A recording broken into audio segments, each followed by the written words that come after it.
इधर वैट घोटाले पर ईडी का एक्शन दिखा है। हरियाणा में 14 जगहों पर की गई है कार्रवाई। 3 सिविल सेवा अधिकारियों के घर पर यह रेड की गई है। अधिकारियों समेत अन्य लोगों के घर पर भी छापेमार कार्रवाई हुई है।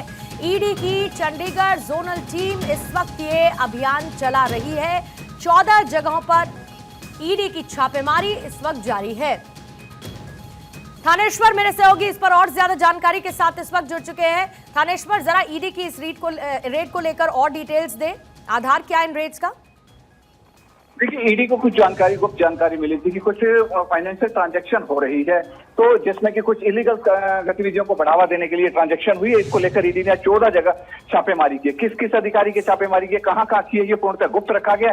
लेकिन ईडी के जब आला अधिकारियों से बात की गई तो उन्होंने कहा कि अभी जो है इन्वेस्टिगेशन चल रही है, जैसे ही कुछ कंफर्मेशन होता है, कुछ मटेरियल मिलता है, उसके बाद हम प्रेस कॉन्फ्रेंस करके पूरी जानकारी देंगे।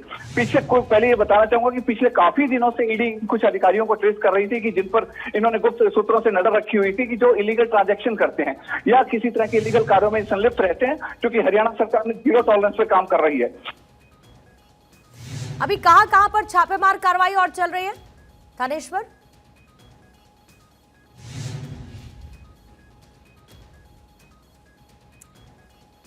देखिए, जो चंडीगढ़ जोनल टीम है वो इस वक्त अभियान चला रही है ईडी की। हरियाणा में ये एक्शन देखने को मिला है। जो वैट घोटाला है उसको लेकर ईडी की तरफ से ये कार्रवाई की जा रही है।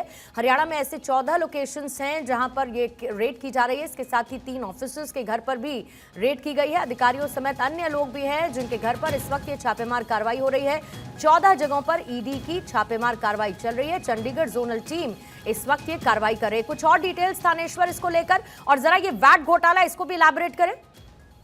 देखिए, अभी कई तरह के घोटालों पर ईडी रेड कर रही है। अभी चूंकि ईडी ने क्लियर शब्दों में कहा है कि अभी हम किसी भी तरह की कोई जानकारी नहीं दे सकते, क्योंकि अगर जानकारी देंगे तो उससे जांच जो अभी इन्वेस्टिगेशन चल रही है उसमें कहीं ना कहीं का इम्पैक्ट पड़ सकता है। इसीलिए उन्होंने कहा कि शाम 5 बजे तक का इंतजार कीजिए। 5 बजे तक कुछ क्लियरेंस हो जाएगी, कुछ मटेरियल हमारे हाथ लग गया और कुछ आगे लगने की संभावना है। जैसे ही ईडी की 14 जो अधिकारियों पर रेड की गई है, सारे आईएएस अधिकारी और आईपीएस अधिकारी हैं, सीनियर मोस्ट अधिकारी हैं, उनके यहाँ जो रेड चल रही है, उन्होंने कहा है कि जल्दी हम इनको सारे डॉक्यूमेंट कलेक्ट कर लेंगे, उसके बाद पब्लिक के सामने लाएंगे। अब देखना है कि 5 बजे तक का पूरे मीडिया और सभी लोग इंतजार कर रहे हैं कि ईडी क्या खुलासे करती है। लेकिन ये बात क्लियर करना चाहता हूं कि पिछले काफी समय से ईडी हरियाणा के कई अधिकारियों पर गुप्त सूत्रों के हिसाब से नजर रखे हुए थी, क्योंकि हरियाणा में विधानसभा चुनाव होने वाले हैं और विधानसभा चुनाव से पहले कई बार कुछ ऐसे कार्य होते हैं जिन्हें कि अधिकारी जल्दी जल्दी में निकालने का प्रयास करते हैं, तो और उसके बदले कुछ किसी तरह का ट्रांजैक्शन भी होता है। इन सब बातों को लेकर ईडी आज सारी कार्रवाई की है। अब शाम 5 बजे क्लियर हो पाएगा कि किस किस पर कार्रवाई की और क्या क्या इसमें खुलासे हो पाए। अच्छा, जो 3 अधिकारी बताए जा रहे हैं वो कौन कौन है थानेश्वर? देखिए, अभी ईडी ने किसी भी तरह का खुलासा करने से मना कर दिया। सूत्रों के अनुसार तो कई अधिकारियों के नाम आ रहे हैं, लेकिन अभी ये बात कहना अतिशयोक्ति हो जाएगी, क्योंकि बहुत जल्दी हो जाएगा, क्योंकि ईडी जांच कर रही है। उनका कहना है कि अगर हम नाम के खुलासे करते हैं तो जांच में इफेक्ट पड़ सकता है, इसलिए नाम उन्होंने पूर्णतः गुप्त रखे।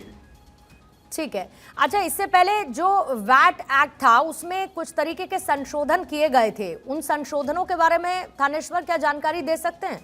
उन संशोधन के बाद कौन कौन उसकी जद में आता है, कौन उससे एग्जेम्प्ट होता है, जरा उसके बारे में बता पाएंगे? अपना प्रश्न दोबारा दोहराएंगे? मैंने कहा जो वैट मामले को लेकर संशोधन किए गए थे कुछ साल पहले, उसमें बदलाव क्या क्या किए गए थे जिसके तहत ये कार्रवाई हो रही है, और उसकी जद में कौन आता है, और उसमें एक्सेप्शनल कौन कौन है, अधिकारी हैं, ट्रेडर्स हैं, कौन है, इसमें कौन कौन शामिल रहता है और किसको एग्जाम्प्ट कर दिया जाता है? देखिए, काफी समय पहले जो वैट एक्ट में संशोधन किया गया तो उसमें कई ट्रेडर्स के साथ साथ बड़े व्यापारी भी शामिल है और कुछ अधिकारी भी शामिल है। जिन अधिकारियों के कहने पर वो सारा संशोधन किया गया था उसमें भी अभी कई तरह के प्रश्न उठ रहे हैं। उनने कहा है कि कुछ वो गलत तरीके से संशोधन हुआ था, उसका कई अधिकारियों, कई ट्रेडर्स को और बड़े व्यापारियों को गलत तरीके से बेनिफिट दिया गया। ईडी उसकी भी जांच कर रही है। लेकिन अब इस बारे में जब ईडी के आला अधिकारियों से बात की गई तो उन्होंने साफ शब्दों में कहा कि जांच बहुत ज्यादा प्रभावित हो सकती है, क्योंकि विधानसभा चुनाव मुआयने पर है, पॉलिटिकल प्रेशर भी आ सकता है और भी कई तरह के प्रेशर आ सकते हैं, इसलिए अभी कुछ भी कहने से साफ बच रहे हैं। उन्होंने कहा कि सिर्फ 5 बजे तक का इंतजार कर लीजिए, 5 बजे के बाद सारी बातें क्लियर कर देंगे। जी, जाहिर बात है थानेश्वर, और इंतजार करना होगा कि आधिकारिक तौर पर क्या ईडी की टीम बताती है, और वही जानकारी अपने व्यूअर्स तक हम पहुंचाएंगे। फिलहाल के लिए आपका बहुत बहुत शुक्रिया थानेश्वर। खबर पर आप नजर बनाए रखिएगा।